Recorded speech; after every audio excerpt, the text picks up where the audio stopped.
사랑하는 여러분, 지금 우리는 아름다운 보랏빛 계절 기다림의 시간들을 보내고 있습니다.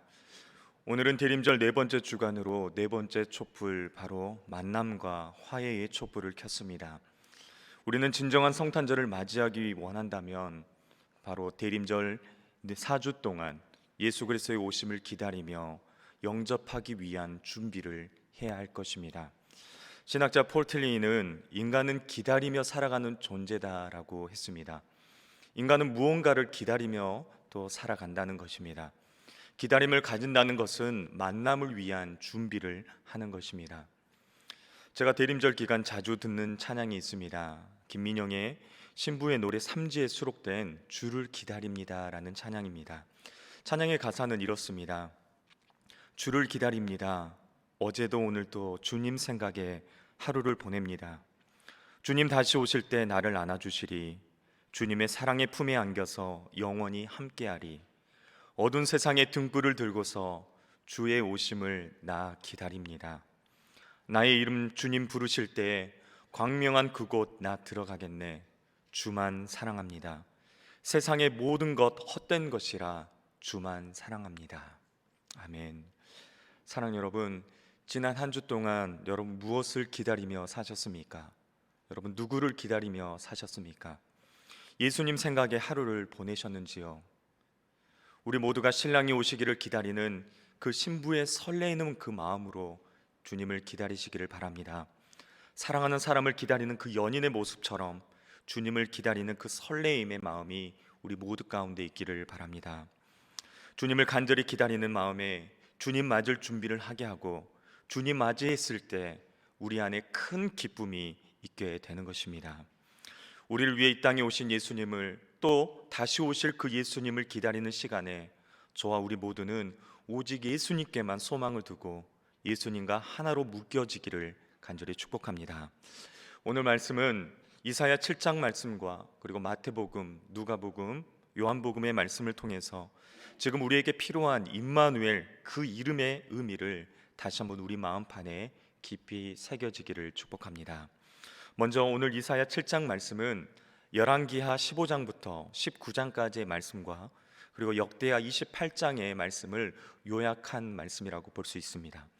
유다 왕 아하스 왕 때 북왕국 이스라엘 왕 베가와 아람 왕 르신이 동맹하여서 유다의 수도인 예루살렘을 침공합니다. 아람과 북이스라엘 동맹군은 두 번에 걸쳐서 이 유다에 쳐들어옵니다. 먼저 1차 침공 때 이스라엘 군대는 하루에만 유다의 군인들, 그것도 용사라고 표현된 사람들 12만 명을 죽일 정도로 초토화시킵니다.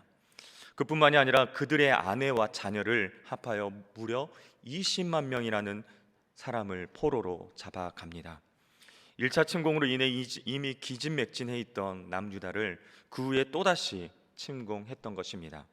바로 오늘 본문의 내용이 바로 2차 침공의 이야기입니다. 이제 그들은 유다를 삼키려고 두 번째 쳐들어오면서 먼저 예루살렘을 점령하기 위해 근처에 와 있는 상황입니다. 아람과 이스라엘 연합군이 다시 쳐들어온다는 말을 들은 이스라엘 백성들은 공포 그 자체였을 것입니다. 하나님은 나라 위기 상황 가운데 굉장히 불안하고 염려하는 마음으로 벌벌 떨고 있는 아하스에게 하나님의 사람 이 선지자 이사야를 통해서 하나님의 말씀을 그에게 전해줍니다. 먼저 이사야 7장 4절에 이렇게 말씀합니다. 그에게 이르기를 너는 삼가며 조용하라. 르신과 아람과 르말리아의 아들이 심히 노력할지라도 이들은 연기나는 두 부직갱이 그루터기에 불과하니 두려워하지 말며 낙심하지 말라. 아멘. 하나님은 그토록 강하고 무서운 아람과 이스라엘 연합군을 가리켜서 여러분 뭐라고 하십니까?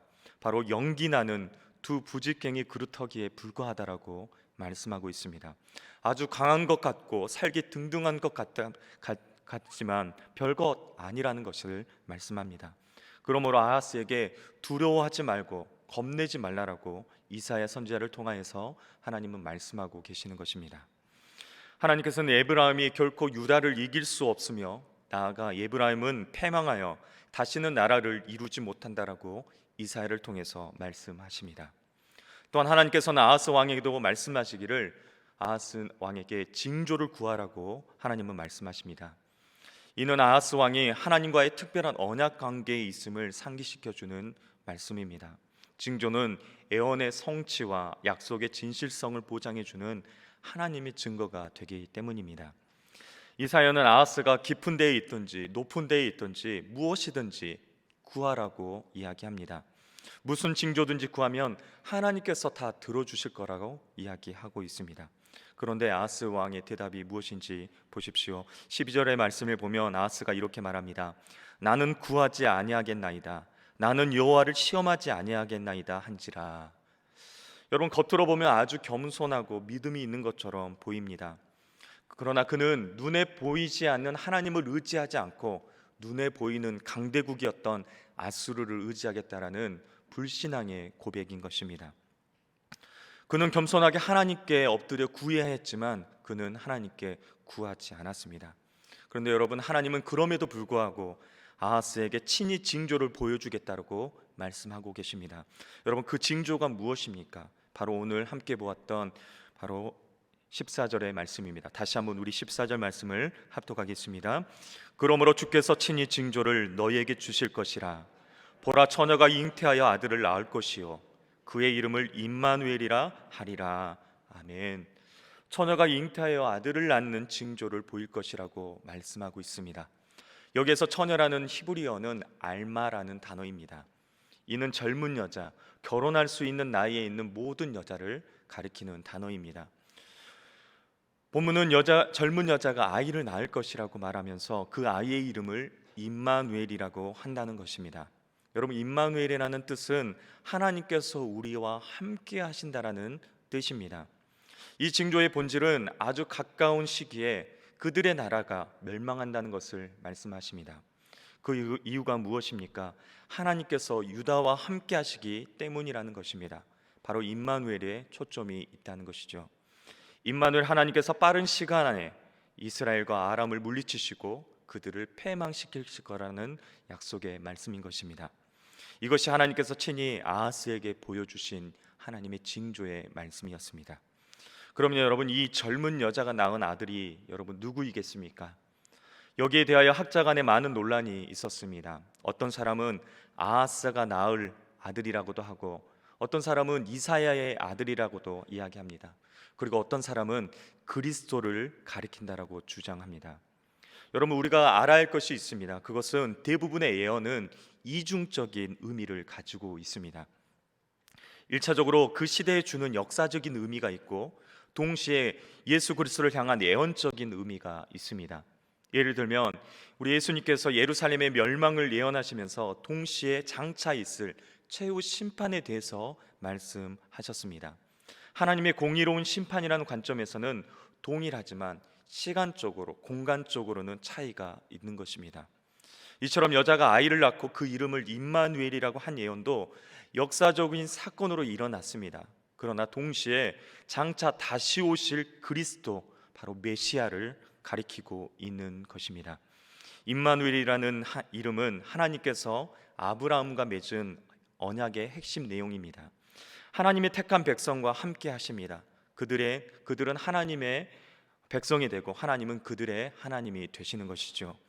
즉, 하나님은 처녀가 아이를 낳는 것으로 징조를 당신이 보여주신 그 약속의 진실성과 또 동시에 그 아이의 이름을 임마누엘이라고 표현하시는 것으로 하나님은 당신의 백성들과 영원토록 함께 하시겠다라는 것을 말씀하고 있는 것입니다.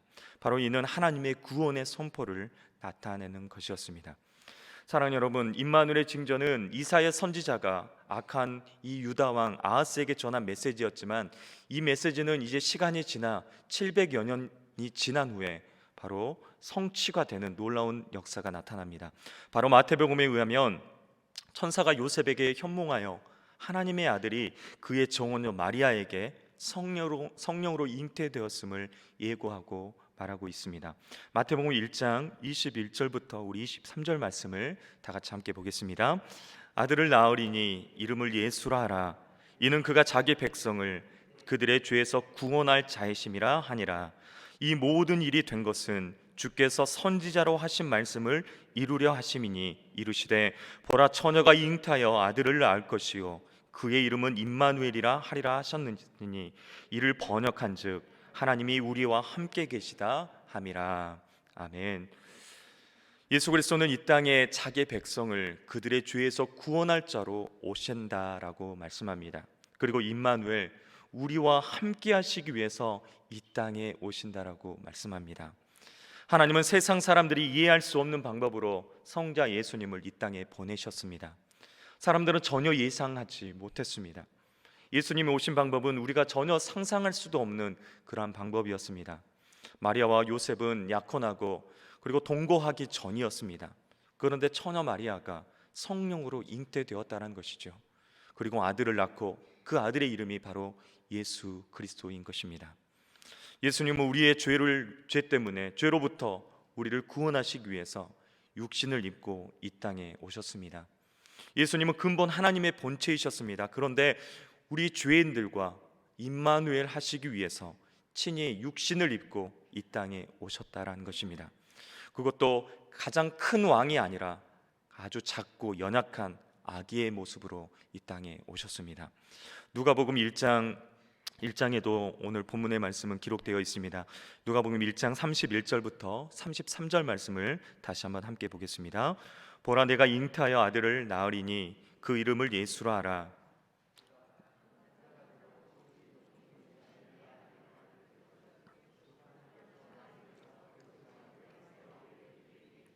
영원히 야곱의 집을 왕으로 다스릴 것이며 그 나라가 무궁하리라. 아멘. 천사 가브리엘은 이사야 선지자에게 주셨던 그 말씀을 그대로 마리아에게 가서 전했습니다. 그것을 들은 마리아는 이렇게 반응합니다. 누가복음 1장 33절에 나는 남자를 알지 못하니 어찌 이 일이 있습니까? 라고 반응합니다. 그때 천사는 다시 마리아에게 이렇게 말합니다. 35절과 37절 말씀입니다. 성령이 내게 임하시고 지극히 높으신 이의 능력이 너를 덮으시리니 이러므로 나실 바 거룩한 이는 하나님의 아들이라 일컬어지리라. 대저 하나님의 모든 말씀은 능하지 못하심이 없느니라. 아멘. 마리아도 이 징조가 자기의 머리로는 이해가 되지 않았습니다. 마리아는 16살 정도밖에 되지 않았던 젊은 여자였습니다. 아이를 가진다는 것은 불가능할 뿐만 아니라 그렇게 되더라도 큰 문제가 되는 것이었습니다. 간음했다고 여겨지기 때문에 돌에 맞아 죽을 수도 있는 상황이었습니다.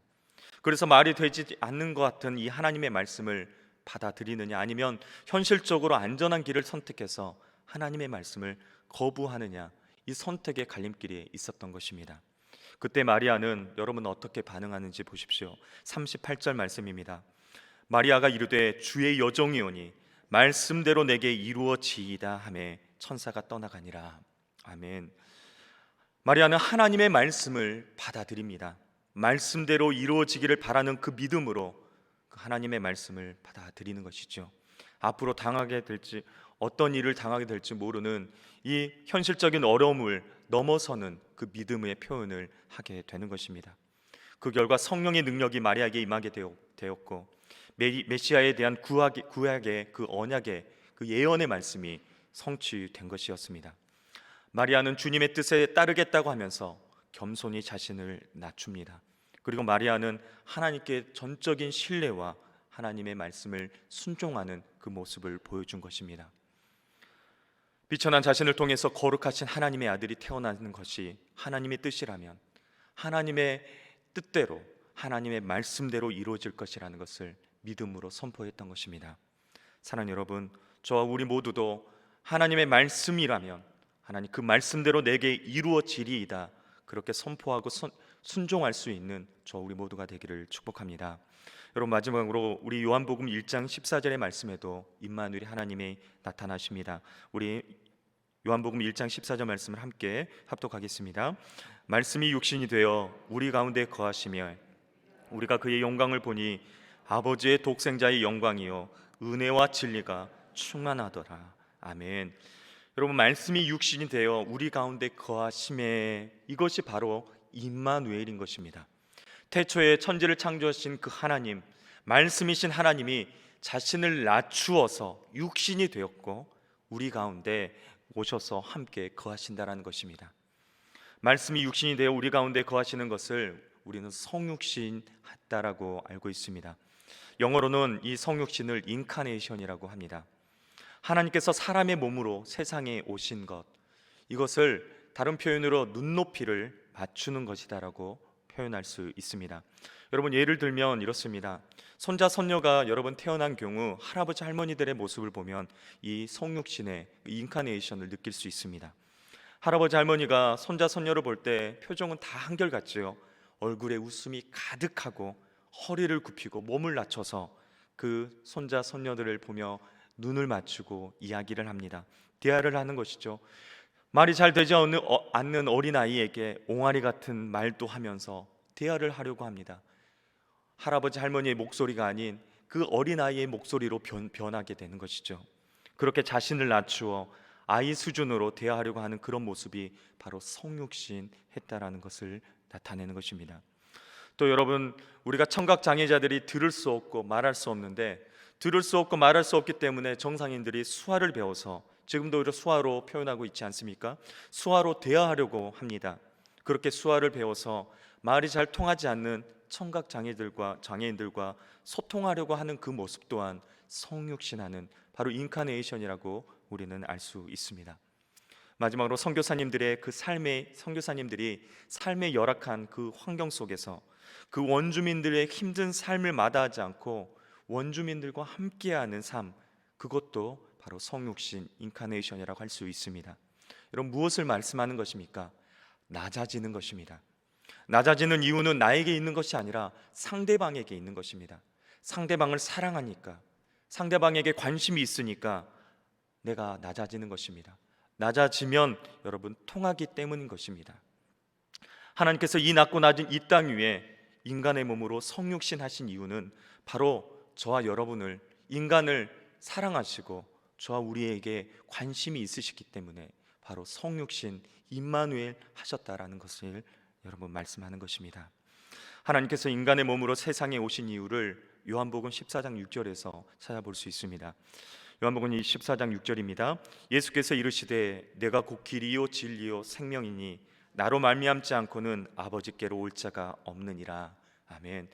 여러분, 이 말씀을 다시 말씀드리면 이렇습니다. 내가 곧 길이고 진리이고 생명이니 나로 말미암으면 누구든지 아버지께로 올 수 있다라는 것입니다. 할렐루야. 예수님께서 내가 곧 길이고 진리고 생명이라 말씀하신 그 뜻은 세상의 길처럼 보이는 길은 많으나 그 길은 다 막힌 길이고, 그리고 사람들은 어두운 줄 잘 모르지만 세상은 늘 어둠 속에 있는, 거짓 속에 있는 것이고, 그리고 사람들은 살아있고 영원히 살 줄 알지만 세상은 죽음이 있기에 예수님께서 내가 곧 길이고 진리고 생명이라고 말씀하는 것입니다. 그러나 세상 사람들은 잘 모릅니다. 사람들은 지금 내가 갈 길을 제대로 가고 있다라고 생각하고 내가 아는 만큼 다 알고 있다라고 생각합니다.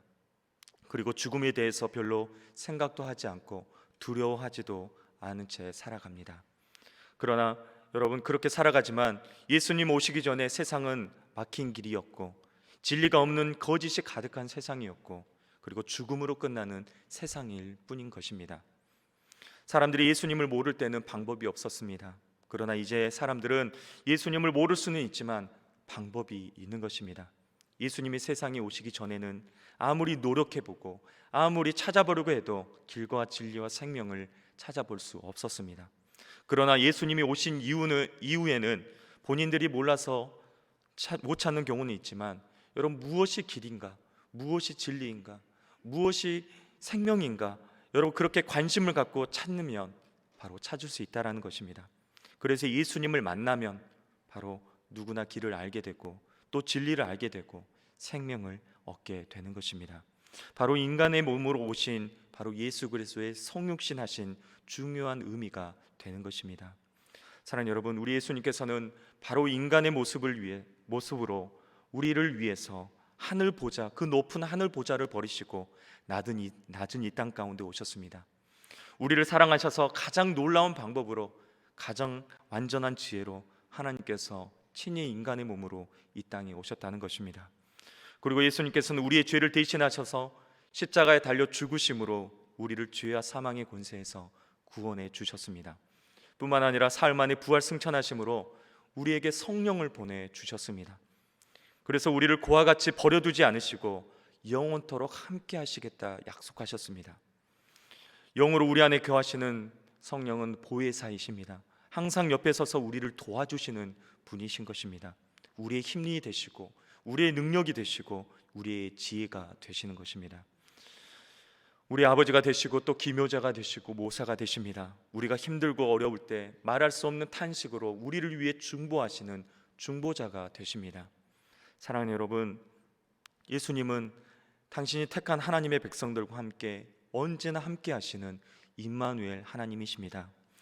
여러분, 기쁠 때는 물론이고 고난의 때에도, 고통 중에 있을 때에도 우리 하나님은 함께 하십니다. 고난의 순간에는 여러분, 하나님이 함께하지 않는다라고 생각하기 쉽습니다. 그러나 절대 그렇지 않습니다. 고난 가운데서도 징계를 받는 그 유다의 입장에서 보면 하나님이 함께하지 않는다라고 생각할지 모르지만 그럼에도 불구하고 하나님은 그 징조를 보여주시고 하나님은 함께 하신다라고 약속하고 있지 않습니까? 지금 우리에게 주신 말씀은 바로 그 약속의 말씀입니다. 우리가 힘들고 어려운 상황 속에서도 하나님은 자기 백성들과 함께 하신다라는 약속의 말씀입니다. 자기 백성이 징계를 당할 때에도, 그들이 고통을 당하는 그 현장 속에서도 하나님은 함께 하신다라고 약속하십니다. 우리가 죄를 범하여 하나님께서 우리를 고통의 구덩이로 몰아넣었을지라도 그 가운데서도 하나님은 변함없이 우리와 함께 하시는 하나님이십니다. 여러분, 우리가 인생을 살다 보면 개인적인 여러 가지 문제가 있지 않습니까? 가정에도 복잡한 문제가 생깁니다. 또 교회 안에도 여러 가지 큰 문제들이 발생할 수 있습니다. 국가의 재난이 닥칠 때도 여러분 있지 않습니까? 이때 여러분, 하나님 무엇라고 말씀하십니까? 두려워하지 말고 낙심하지 말라고 하십니다. 왜입니까? 임마누엘 하나님이 우리와 영원히 함께하고 계신다라는 것입니다. 사랑하는 여러분, 올 한 해 여러분 정말 힘드셨죠? 얼마나 힘드셨습니까? 여러분, 코로나19로 인해 우리는 한 번도 경험해 보지 못한 세상과 시간들을 지금도 우리는 보내고 있지 않습니까? 가정과 직장과 사업에 또 이 경제적인 어려움으로 인해 정말 힘든 시간들을 우리는 보내고 있습니다. 그뿐만 아니라 우리 신앙교회는 담임 목사님의 그 부재라는 일로 인해 큰 어려움을 겪었습니다. 모두가 우리 교회를 사랑하는 마음으로 섬기고 또 의견을 나눴지만 쉽지 않았습니다. 코로나로 예배가 제한적으로 드려지고 온라인으로 영상으로 드려야 하는 어려움 속에 우리는 더 큰 어려움을 겪을 수밖에 없었습니다. 사랑하는 여러분, 그럼에도 우리가 버티고 견디고 오늘 이 자리에 나와서 함께 예배할 수 있었던 것은 바로 하나님께서 우리와 함께 하신 줄로 믿기 때문인 줄 믿습니다. 아멘. 하나님께서 저와 여러분과 함께 여전히 함께 하신 줄로 믿습니다. 우리 가정에, 우리 교회에 하나님께서 함께 하셨기 때문에 우리는 견디고 버티고 오늘도 이렇게 함께 모여 예배하는 줄로 믿습니다. 여러분, 모래 위에 두 발자국이라는 글을 보셨습니까? 어떤 사람이 꿈을 꾸었습니다. 꿈에서 그는 주님과 함께 해변을 걷고 있었습니다. 모래 위에는 두 개의 발자국이 선명하게 보였습니다. 하나의 발자국은 나 자신의 발자국이었고 또 다른 하나의 발자국은 우리 예수님의 발자국이었습니다. 그런데 어느 순간에 보니까 발자국이 하나밖에 보이지 않는 것입니다. 더구나 그때는 자신이 가장 힘들 때였습니다. 그래서 예수님께 따져 물었습니다. 예수님, 평소에는 저와 동행하시더니 정말 힘들 때는 왜 저 혼자 버려두고 떠나셨습니까? 그때 예수님이 말씀하십니다. 그때는 내가 너를 업고 걸었단다. 모래 위에 선명한 그 한 개의 발자국은 자신의 발자국이 아니라 바로 예수님의 발자국이었던 것입니다. 사랑하는 여러분, 우리가 힘들 때, 정말 힘들 때는 예수님이 보이지 않습니다. 하나님이 살아계시지 않는 것처럼 느껴집니다. 아무도 나와 함께하는 사람은 없고 나 혼자 버려진 것처럼 절망적인 상황에 놓여 있을 때가 많지 않습니까? 그때 여러분, 우리는 기억해야 합니다. 그때는 그 힘들고 어려운 상황 속에서는 예수님이 나를 안고 나를 업고 걸으셨다라는 것입니다. 이것이 우리를 향한 하나님의 마음이고 바로 임마누엘의 사랑인 것입니다. 비록 우리가 하나님의 말씀에 불순종하고 때론 하나님을 잊고 살기도 하지만 하나님은 결코 우리를 잊지 않으시고 변함없는 사랑으로 함께 하신다는 것을 믿으시기 바랍니다. 하나님의 사랑은 절대 변하지 않습니다. 하나님의 은혜와 사랑이 변함없으시기에 우리의 허물과 연약함에도 불구하고 무궁하신 그 은혜와 사랑으로 인해서 오늘도 우리는 함께 예배하며 또 다시 오실 그 주님을 소망하며 살아갈 수 있게 되는 줄 믿습니다. 말씀을 마치겠습니다. 사랑하는 여러분, 성탄절과 한 해의 마지막 주를 앞두고 있는 저희들이 다시 한번 하나님이 나와 함께 하신다라는 이 임마누엘, 그 이름을 깊이 묵상하고 또 이 말씀을 꼭 하실 수 있기를 바랍니다. 올 한 해 살아오는 동안 여러분 너무나 힘들고 어려운 시간들을 우리는 보내왔습니다. 뿐만 아니라 너무나 분주한 여러 가지 세상 속에서 우리는 하나님이 어디 계신지, 주님이 나와 함께하지 않는 것처럼 느껴지는 상황 속에서도 우리는 살아왔습니다. 그러나 여러분, 우리가 기억해야 되는 것은 하나님은 변함없이 우리와 함께 하셨다는 것입니다. 예수님이 우리를 안고 업고 걸으셨던 것입니다. 세상이 아무리 소란하고 요동쳐도 여러분은 하나님이 나와 함께 하신다는 이 약속의 말씀을 붙들면 여러분 아무런 문제가 되지 않습니다. 여러분, 하나님이 나와 함께 하신다면 내 앞에 길을 내가 보지 못하고 알 수 없을지라도 여러분 그것은 문제가 되지 않는 것입니다. 그러므로 우리는 하나님이 언제나 항상 우리와 함께 하심을 믿고 그 믿음 위에 여러분 굳게 서야 할 줄 믿습니다. 어떤 위기 상황 가운데서도, 고통 가운데서도 여러분 두려워하지 말고 낙심하지 말아야 합니다. 흔들리지 않아야 할 것입니다. 하나님이 우리와 함께 하시는데 누가 우리를 넘어뜨릴 수 있겠습니까? 하나님이 우리 가정과 우리 교회에 함께 하시는데 여러분 누가 무너뜨릴 수 있겠습니까?